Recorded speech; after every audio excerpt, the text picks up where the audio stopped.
হাজার ব্যথা বেদনার পরে ফিরে আসনি তুমি আপন ঘরে। দিনের আলো তুমি ছড়িয়ে দিতে চলে গেলে মদিনায় মক্কা ছেড়ে। হে রাসূল তোমাকে ভুলি আমি কেমন করে।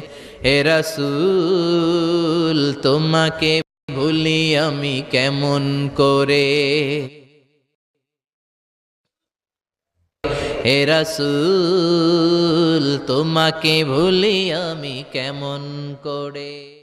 আমাদের প্রভু এক নবীর উম্মত, জীবন বিধানে ওই শিবানী কোরআন। আমাদের প্রভু এক নবীর